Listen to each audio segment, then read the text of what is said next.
What's up, guys? It's your boy, Benny. The Paul Pelosi saga continues to spiral out of control, and we have now more questions than we do answers once more. New bombshell evidence was presented in court, but not released to the press. Why? This is very curious. What you would call this is obstruction of justice, right? If you were withholding evidence from the public of a public official in a federal trial, you would presume that you would want to have that evidence be out in the ether, right? You'd want people to be able to discover what was going on in this trial, especially if you're trying to prosecute a case. The court of public opinion is very powerful. So why wouldn't you want to have the most evidence and the most information out there for the public to consume? You know, right now, the defense for Paul Pelosi is getting sued. The police office in San Francisco is getting sued by who? Right-wingers? By some of the by our channels, by the Benny Show channels? No, actually, by the extreme right-wing outlet, the Associated Press. That's right. News outlets sue to seek access to evidence in Paul Pelosi attack. A coalition of news organizations, including the Associated Press, filed a motion in San Francisco seeking access to evidence against the man charged in last year's attack of House Speaker Nancy Pelosi's husband, Paul Pelosi. During a December 14th preliminary hearing, San Francisco District Attorney Office introduced audio and video evidence against David DePape. He's the guy who broke into Paul Pelosi's house and then attacked him with a hammer. And we'll stop here for just a moment and say, we don't want anyone to ever be hurt, ever. We want no one to be harmed. We want Paul Pelosi to recover. But we do want answers to what the hell actually happened last night. Sorry, what the hell happened that night, the night that Paul Pelosi was attacked. The man accused of attacking Paul Pelosi, but has refused to release the evidence to the media. Attorneys for the coalition said that a motion filed Wednesday that the public and press have a standing to assert their rights to access to court records and proceedings. The coalition includes, get a load of these right-wing outlets that want access to the evidence: the New York Times, the Washington Post, the Los Angeles Times, San Francisco Chronicle, the Press Democrat, CNN, Fox News, CBS, ABC, NBC, and KQED, an NPR member radio station in San Francisco. Spokesperson for the district attorney's office didn't immediately respond, seeking any comment. Why wouldn't they release the evidence? The evidence introduced at the preliminary hearing include audio of a 911 call made by Paul Pelosi, portions of the body cam video taken by the two police officers at Pelosi's home, and portion of the police detective interviewing DePape. Footage captured by Capitol Police Department surveillance cameras. So a couple things here. One, this guy's name is David DePape. He's the person who attacked Paul Pelosi. This is not in question. But what Paul Pelosi did when David DePape entered his home is totally in question and completely curious. Now let's jump over here to ABC News, okay? Here's ABC's coverage last month of what was released in court. The 911 call from Paul Pelosi when David DePape entered his home is deeply curious. Here, read with me. "Are the Capitol Police around? I got a problem," said Paul Pelosi as he called 911. When the operator asked for his name, he said, "I'm Paul Pelosi." "He told me to put down the phone," presumably talking about David DePape. "What's the guy's name?" the operator asked. "The person who was, in your home." And you could hear a voice shouting, "David DePape." Huh? Wait, what? So this arch criminal breaks into Paul Pelosi's home in order to announce his real name on the phone to authorities? Huh? Other bits of information and tellings of Paul Pelosi's report to the police say that David DePape asked to take a nap in his house. What's a little weird? What's going on here? Well, listen to this. This is from the Daily Mail here, talking about David DePape and the break-in itself. Apparently, Paul Pelosi, according to the actual police camera videos, opened the door for the police officers. Paul Pelosi opened the door, let the police into his house when David DePape was there, walked back to David DePape. You can hear it here. That's when David DePape struck Paul Pelosi with a hammer.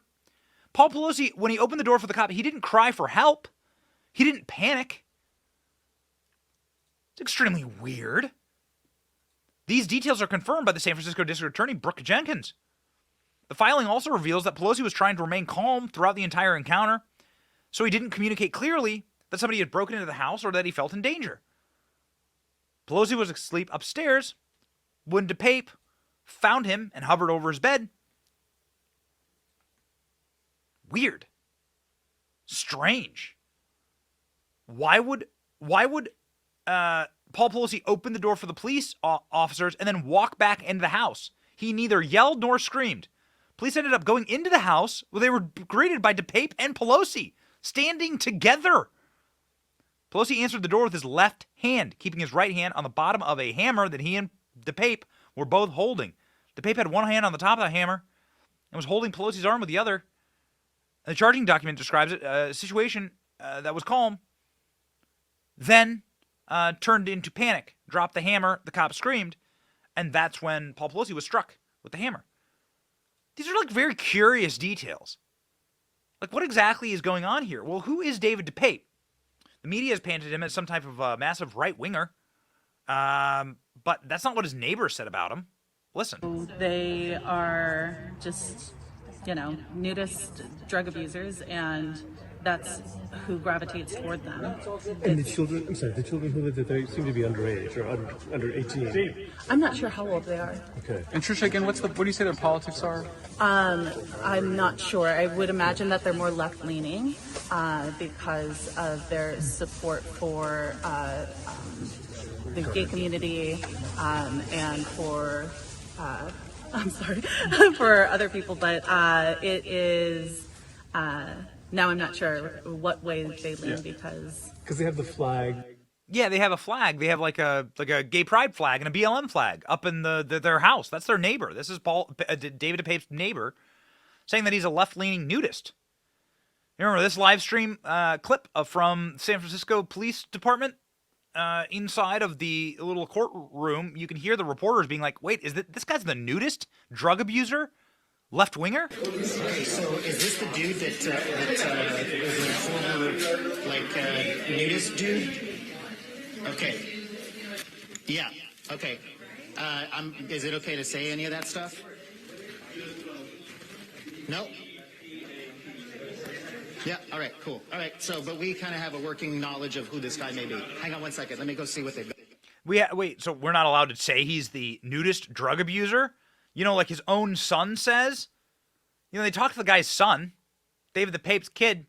Exclusive, for all we know, he was some sort of sex slave. Son of Pelosi's alleged attacker says his father is not evil, believes in human rights, and is hardly a right-wing conservative. Huh?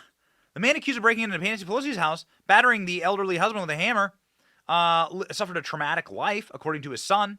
His son goes on to say that he was abused. This is the man's son. This is the place where David DePape lived, here in this here in this van. He said that his dad is a Democrat, like a left winger,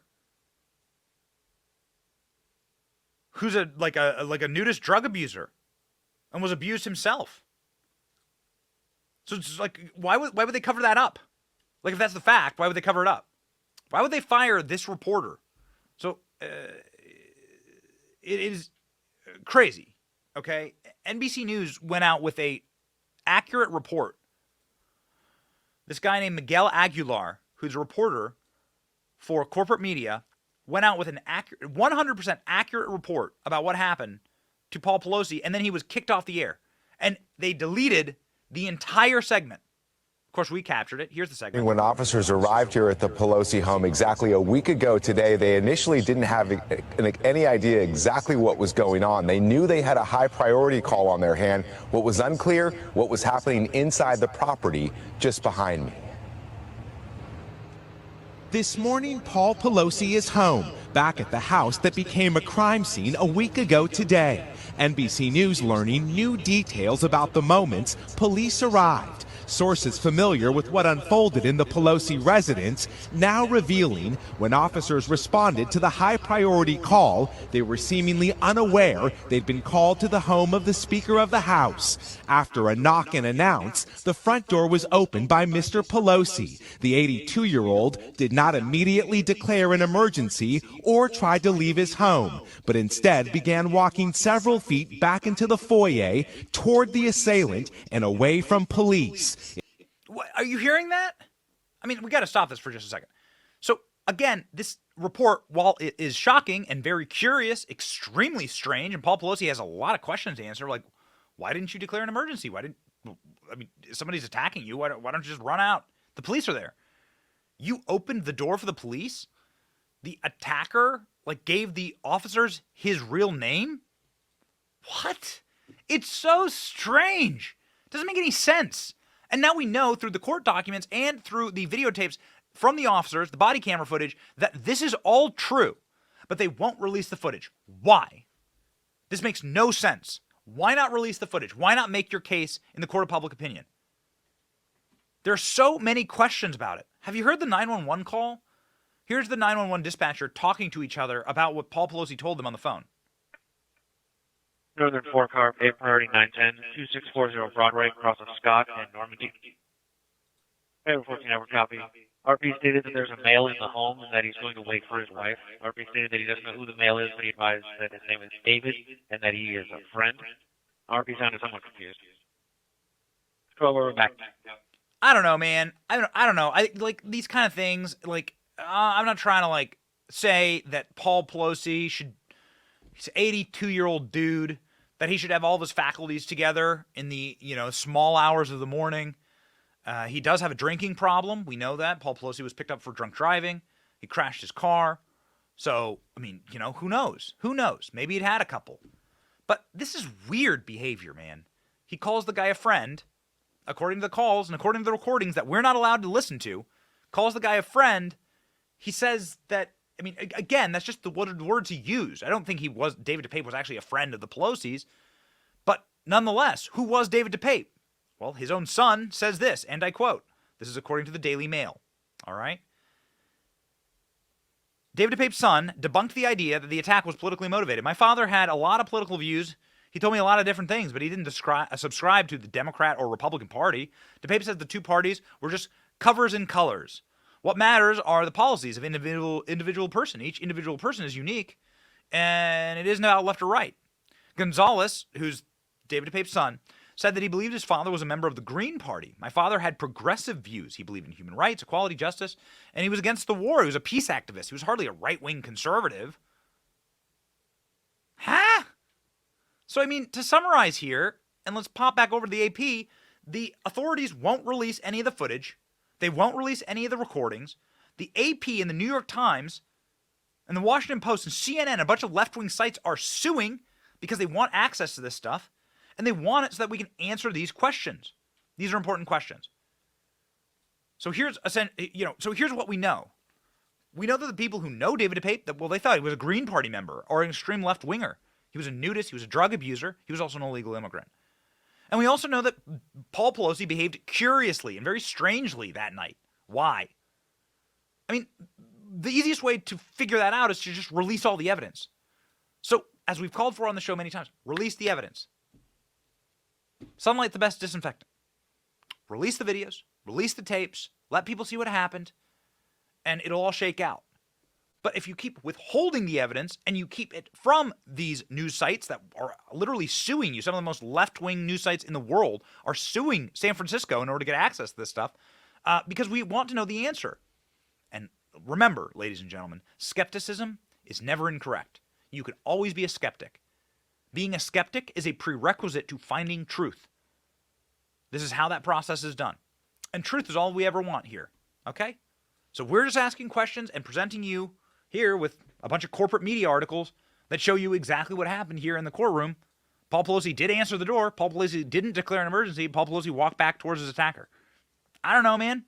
Just explain it. Just explain it. We'll keep asking questions here, ladies and gentlemen, on our channels. Stay on this story. See you next time. Thank you for watching. Our channel is here to meme the libs until they cry and then to meme them crying. Their tears, they taste just like sweet, delicious ice cream. Salty, too. We ridicule the establishment and the libs because of you. Your support keeps us going. So if you like what you saw, please punch the subscribe button, click like, and ring the little bell so that you know when we're live. Don't you want to know when we're live? And make sure that you subscribe to our email list just in case the plug gets pulled, as tends to happen. If you want to see more of our videos, click here or here. My name is Benny Johnson. Stay free, Base Patriots.